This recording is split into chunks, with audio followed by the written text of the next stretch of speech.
Dear students, I think all of you are well. By the grace of Almighty Allah, I am also fine. So today I am going to take our online class. So I am Mamunur Rashid, senior teacher of Dusoban Model High School. So now today our topic is right use of verb. This is the continuation of the last previous classes. I already took 2 classes on right forms of verb. This is our 3rd class on right forms of verb. The class is for 9 and 10. Both the classes will be benefited if you watch the classes attentively. So I think you all are ready to watch the classes. Let's have a look on the whiteboard. Today I will discuss the rule number 8. Now I am speaking in Bangla. Rule number 8. বাক্যে less থাকলে তারপর should বসে এবং মূল ভার্বটি beige অথবা বলছি present form বসে। Beige oblique present form, অর্থাৎ যেটিকে আমরা প্রেজেন্ট ফর্ম বলি আসলে এটি প্রেজেন্ট ফর্ম বলা ঠিক নয়, এটিকে বলা হবে বেইজ ফর্ম। ভার্বের বেইজ ফর্ম।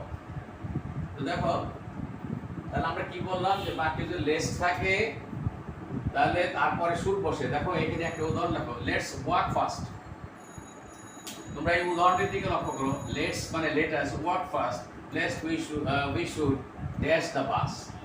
বলছে চলো আমরা দ্রুত হাঁটি, পাছে না আমরা বাসটি হারাই, মানে বাসটি ধরতে না পারি, এরকমটা না করে। তাহলে এখানে দেখো এই যে আমাদের লেস শব্দটা বসন হয়েছে, আমাদের লেস দিয়ে সাবঅর্ডিনেট ক্লজ তৈরি হয়েছে। তাহলে আমরা এইভাবে বলতে পারি যে যদি লেস্ট দ্বারা কোনো সাবঅর্ডিনেট ক্লজ তৈরি হয় তাহলে লেস্টের পরে তো অবশ্যই সাবঅর্ডিনেট ক্লজ একটা সাবজেক্ট থাকবে।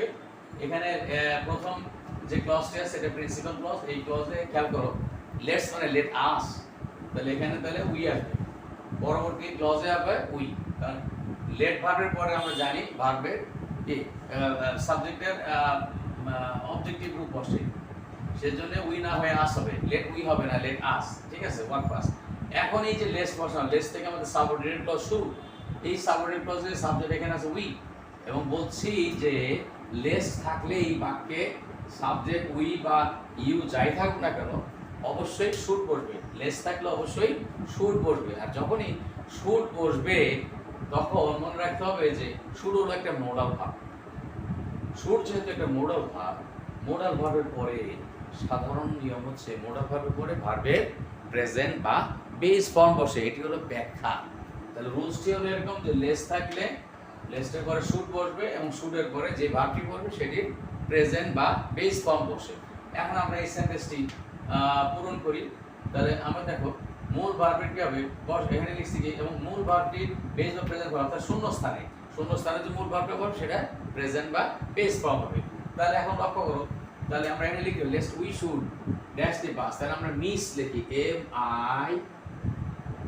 MISS, miss. We should miss the bus. তাহলে দ্রুত চলো আমরা, অর্থটা কি, চলো আমরা দ্রুত হাঁটি, পাছে না আমরা বাসটি হারাই, মানে বাসটি ধরতে না পারি, মিস হয়ে যায়।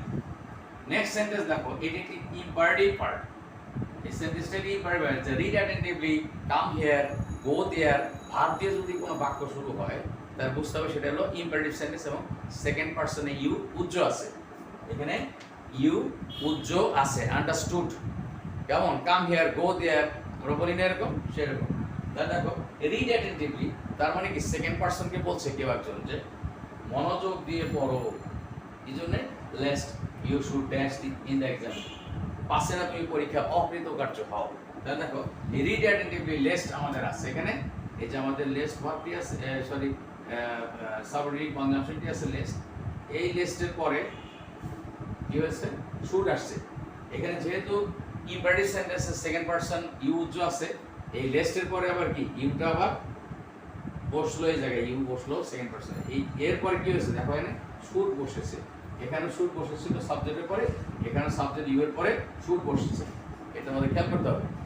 List you should dash in the exam, তাহলে আমাদের ভার্বটি ব্যবহার করতে হবে, তাই না? এই ভার্বটি কোথা থেকে পাবো, বক্সে দেওয়া থাকবে। এখানে আমাদের এটি বক্স করে ভার্বগুলো দেওয়া থাকবে, 10টা ভার্ব দেওয়া থাকবে। তাহলে দেখো ইউ শুড ফেইল, আমরা লিখতে পারি F A I L, fail, you should fail হ্যাঁ ইন দ্য এক্সাম। এক্সামিনেশনকে সংক্ষেপে লিখলাম এক্সাম। এটি ছিল আমাদের 8 নাম্বার রুলস। এটি হলো আমাদের রুলস নাম্বার 8। এটি একটি অন্যতম গুরুত্বপূর্ণ রুলস। এই রুলসটি রাইট ফর্মসেও ব্যবহার হয়, আবার আমরা যখন কমপ্লিটিং সেন্টেন্স তৈরি করি তখনও কিন্তু এই লেস্টের ব্যবহার অনেক সময় থাকে। হ্যাঁ, আমি এর আগে কমপ্লিটিং সেন্টেন্সও দেখিয়েছি তোমাদের, এবং তখন বলেছিলাম যে কমপ্লিটিং সেন্টেন্সের উপর পারদর্শিতা অর্জন করতে হলে তোমাকে ভার্ব জানতে হবে, ক্লজ সম্বন্ধে ধারণা থাকতে হবে, আর কি রাইট ফর্মস অফ ভার্বের রুলসগুলো তোমাদের আয়ত্ত থাকতে হবে, তাহলে বুঝতে সুবিধা হবে। অর্থাৎ আমি যদি দেখাতে চাই যে আমরা যদি এরকম থাকে, এই জিনিসটি যদি এইভাবে থাকতো কমপ্লিটিং সেন্টেন্সের বেলায়, তাহলে এরকম থাকতো, লেস্টের পরে এরকম দেওয়া থাকতো, তখন আমরা এখানে রিড অ্যাটেন্টিভলি লেস্ট, তাহলে কি lest you should fail in the exam, আমাদের এটা লিখতে হতো। অথবা হতে পারে lest you should cut a sorry figure in the exam, এরকম হতে পারে। যদি এরকম সেন্টেন্স থাকে লেস্ট ইউ শুড কেমন you should cut you should dash a sorry figure, এখানে যদি এরকম দেওয়া থাকে sorry figure in the exam, যদি আমাদের এরকমও দেওয়া থাকে তাহলে এখানে কি ইউ শুড ফেইলার লেখা যাবে না, তখন লিখতে হবে সরি ফিগার, কাটে সরি, কাটে গুড ফিগার লেখা ফ্রেজ, কাটে গুড ফিগার ভালো ফলাফল করা, কাটে সরি ফিগার মানে খারাপ ফলাফল করা। তাহলে তখন আবার লিখতে হবে কি you should cut, C U T, cut, এখানে একটা এ লাগবে, কাটে sorry figure in the exam, খারাপ ফলাফল করা, এটা একটি ফ্রেজ। কাটে টু কাটে গুড ফিগার মানে ভালো ফলাফল করা, টু কাটে সরি ফিগার মানে খারাপ ফলাফল করা, এবং পরীক্ষা সংক্রান্ত বিষয়ে বোঝানো হচ্ছে। তাহলে আমাদের এই লেস্টের ব্যবহার আমরা আশা করি তোমাদের কাছে ক্লিয়ার হয়েছে। আমি এরপরে অন্য একটি রুলসে চলে যাই।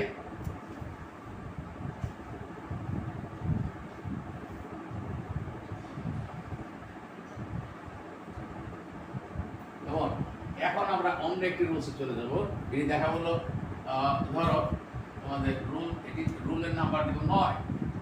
এই সিরিয়াল কোনো কিছু আসা যায় না, মূলত জিনিসটি বুঝতে হবে। আমরা দেখি এখানে কিসের ব্যবহার দেখো 9 নম্বরে, আমরা দেখো সিন্সের ব্যবহার। তাহলে বলা হচ্ছে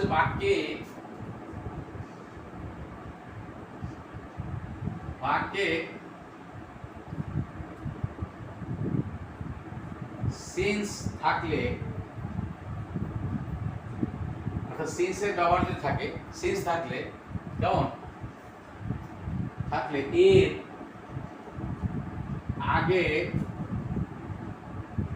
এর আগে ভার্বটি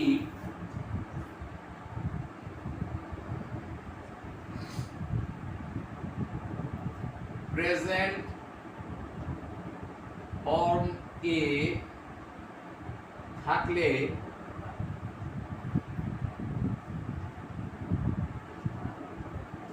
সিন্স এর পর past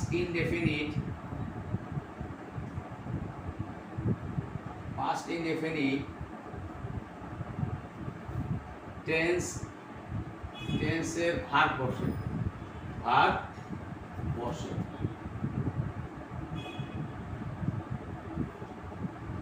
কেমন? তাহলে দেখো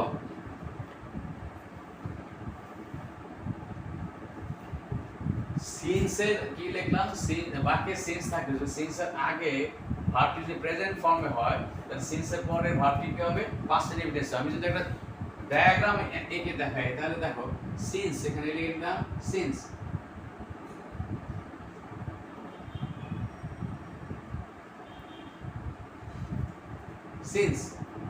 এই ডায়াগ্রামে খেয়াল করো। অর্থাৎ আমি যেটা বলতে যাচ্ছি, সিন্সের আগে যে ভার্বটি, সিন্সের আগের ভার্বটি ধরো প্রেজেন্ট ফর্মে আছে, প্রেজেন্ট ফর্ম, ভার্বটি যদি প্রেজেন্ট ফর্মে থাকে তাহলে সিন্সের পরের ভার্বটি যেটা হবে সেটা হচ্ছে কি সিন্সের পরের ভার্বটি হবে কি, পরে যে ভার্ব করবে সেটি হবে পাস্ট সিম্পল বা পাস্ট ইনডেফিনিট টেন্সে, পাস্ট সিম্পল বা পাস্ট ইনডেফিনিট টেন্সে ভার্ব করবে। এটি হচ্ছে আমার নিয়ম। এই প্রথম অংশ সিন্সের প্রথম অংশ দেওয়া থাকলে পরের অংশে যে ভার্ব করবে শূন্যস্থানে সেই ভার্বটি করবে পাস্ট ইনডেফিনিট টেন্সে। যেমন আমি একটি উদাহরণ দিই, এই উদাহরণ দিলে বুঝতে পারবে। যেমন যেমন it is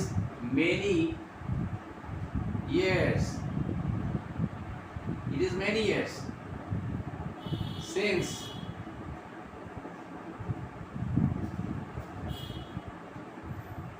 he dash his home.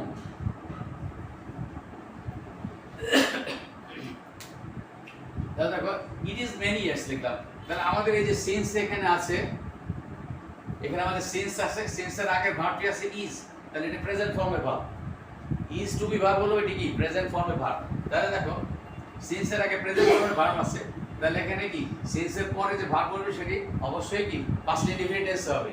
তাহলে it is many years since he, live মানে ত্যাগ করা, পাস্ট টেন্স হবে left, L E F T left.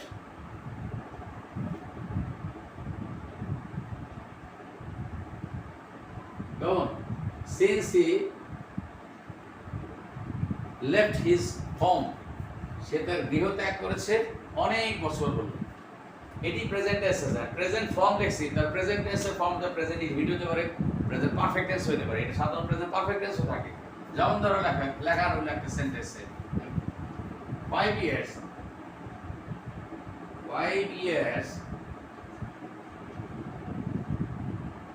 have passed 5 years have passed since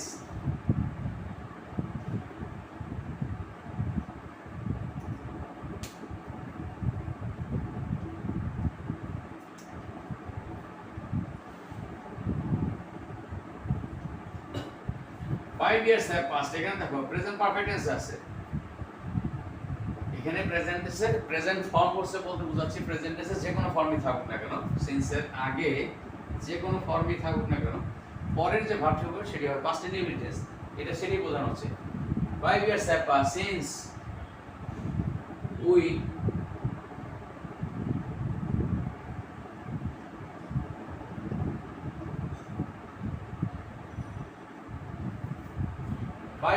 passed since we dash each other।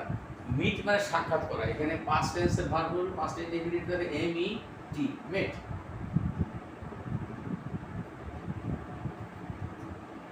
আমাদের সাক্ষাৎ হয়েছে সেটি হচ্ছে কি 5 বছর অতিবাহিত হয়ে গেছে। আমাদের সে সর্বশেষ দেখা হয়েছিল 5 থেকে 5 বছর, কি বলে যে দেখা হয়েছিল সেটি আজ থেকে কি 5 বছর আগে। এটি হচ্ছে অর্থ। তাহলে আমরা এখানে রুলসে বললাম যে সিন্স যদি বাক্যে থাকে তাহলে সিন্সের আগে প্রেজেন্ট টেন্সের ভার্বের ফর্ম থাকলে সিন্সের পরের ভার্বটি হবে হলো পাস্ট ফর্ম, পাস্ট ইনডিফিনিট টেন্সে। এটির আবার আরেকটি নিয়ম আছে, এই একই সাথে বলা যায়। এটি যদি বুঝে থাকো তাহলে পরেরটি বোঝা যায় যে সিন্সের আগে যে ভার্ব থাকবে সেটি যদি কি বলে এটাকে প্রেজেন্ট না হয়ে এখানে যদি পাস্ট টেন্স থাকে পরের ভার্বটি পাস্ট পারফেক্ট টেন্স হবে। সেটি আমি এখানে আলোচনা করি, এটা আলাদা রুলস হিসেবে দেখাই। তাহলে হবে রুলস 10, সেটি হবে রুলস 10। কেমন,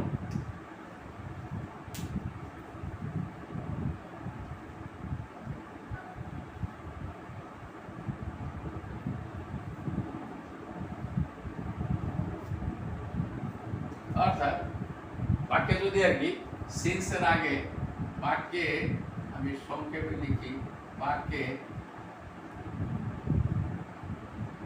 সিন্স এর আগে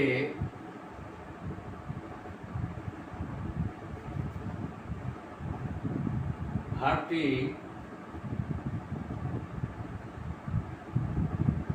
পাস্ট ইনডেফিনিট,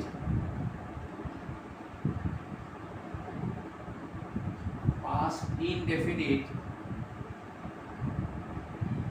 আগেটা বলেছিলাম কি প্রেজেন্ট ইনডেফিনিট টেন্স থাকলে, আর যদি পাস্ট ইনডেফিনিট টেন্স, হ্যাঁ পাস্ট ইনডেফিনিট টেন্স আগে ভার্ব পাস্ট ইনডেফিনিট টেন্স এ থাকে পাস্ট ইনডিফিনিটেন্স থাকে তবে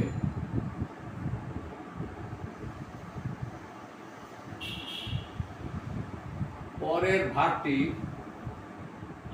ভার্বটি অর্থাৎ শূন্যস্থান দেওয়া থাকবে। পরে যদি শূন্যস্থান দেওয়া থাকে তাহলে সেই পরের ভার্বটি কি হবে? পাস্ট। পরের ভার্বটি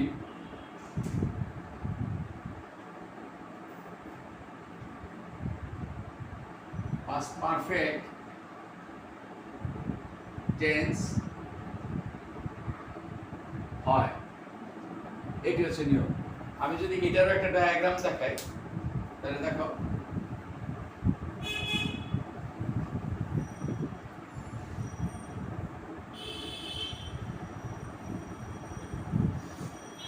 এটি একটি ডায়াগ্রামের সাহায্যে বোঝানোর চেষ্টা করি। দেখো, এই লিখলাম আমরা সিন্স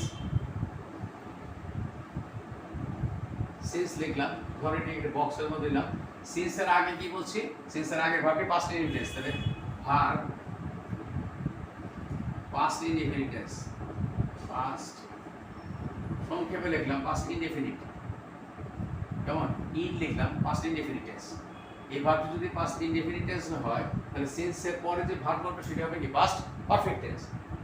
পরের ভার্বটি পাস্ট পারফেক্ট টেন্স হবে। এই হচ্ছে আমাদের নিয়মটি। পরের ভার্বটি সিন্সের পর হচ্ছে past verb past perfect tense, past perfect tense, past PS past perfect.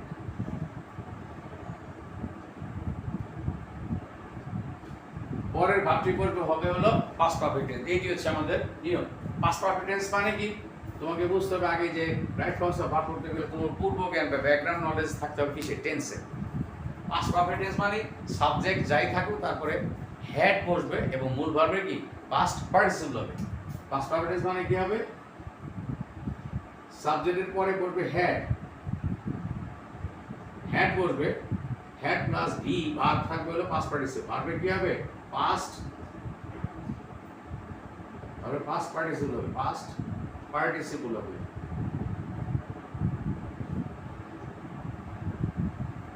এই যে ভি লিখলাম এটিকে অনেকে V3 লেখে, এটিকে অনেকে লেখে কি? V3 লেখে। V1 মানে প্রেজেন্ট ফর্মের ভার্ব বা বেস ফর্মকে বোঝায়, V2 দিয়ে বোঝায় ভার্বের পাস্ট ফর্ম এবং V3 দিয়ে বোঝায় ভার্বের পাস্ট পার্টিসিপল। অনেকে V3 লেখে, কিন্তু বিদেশি যে সমস্ত গ্রামারিয়ানদের বই পাওয়া যায় ফাংশনাল গ্রামারে, তারা V1 V2 V3 কেউ ব্যবহার করে না। সো এটি আমাদের দেশে কারো কারো বইতে পাওয়া যায়, এটি না লিখলেও সমস্যা নেই। ভার্ব ভি মানে ভার্ব পাস্ট পার্টিসিপল ফর্ম হবে, এটি মনে রাখতে হবে। তাহলে আমরা এখন একটা উদাহরণ দিই, ওই উদাহরণগুলো থেকে যদি আসি, অর্থাৎ যদি আমরা এখানে উদাহরণটা লিখি, আগের উদাহরণটা যে ইট ওয়াজ many years it was many years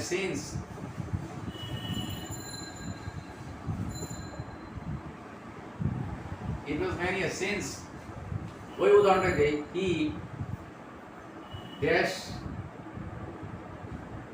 his home. It was many years since he dashed his home. হ্যাঁ, এটি অনেক বছর অতিবাহিত হয়ে গেল সে তার গৃহ ত্যাগ করেছিল বা করেছে। তাহলে এখানে কি? সাবজেক্ট হিট পরে প্রথমে পড়বে হ্যাড, পাস্ট পারফেক্ট হ্যাড পড়বে, হ্যাড, আর কি হবে? মূল ভার্বের পাস্ট পারফেক্ট, লিভের পাস্ট পারফেক্ট লেফট, LEFT। কেমন? পাস্ট টেন্স হচ্ছে পাস্ট পার্টিসিপল হতে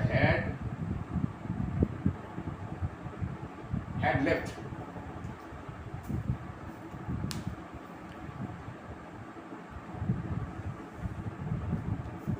তাহলে দেখো, এখন এই যে পাস্ট টেন্স বলছি, ভার্ব পাস্ট টেন্স, ভার্ব কোনটা? এইটা পাস্ট টেন্স আছে, অর্থাৎ টু বি ভার্ব ওয়াজ বা ওয়্যার, এটি পাস্ট টেন্স ওয়াজ বা ওয়্যার হয়। তাহলে লক্ষ্য করে এই যে সিন্সের পরে হলো পাস্ট পারফেক্ট টেন্স। আরেকটা উদাহরণ দেখাই, যেমন ধরো 10 years 10 years past 10 years past since 10 years past since he had এখানে না he dash in London LONDON হ্যাঁ 10 years past that was a he dash in London he had lived একটা ভাব দিলাম তাহলে 10 বছর হয়ে গেছে সে লন্ডনে কি বসবাস করে এখানে বুঝতে হবে he lived in London he had lived in সে লন্ডনে বসবাস করতেছে আজ থেকে 10 বছর আগে থেকে he had lived in London অথবা 10 years past since এর মধ্যে বলে since আমরা এটুকু আর লিখলাম না 10 years past since we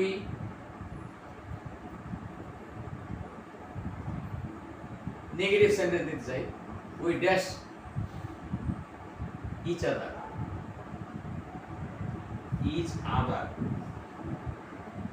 অর্থাৎ 10 বছর অতিবাহিত হয়ে গেছে আমাদের দুজনের মধ্যে কোনো দেখা সাক্ষাৎ হয়নি তাহলে since we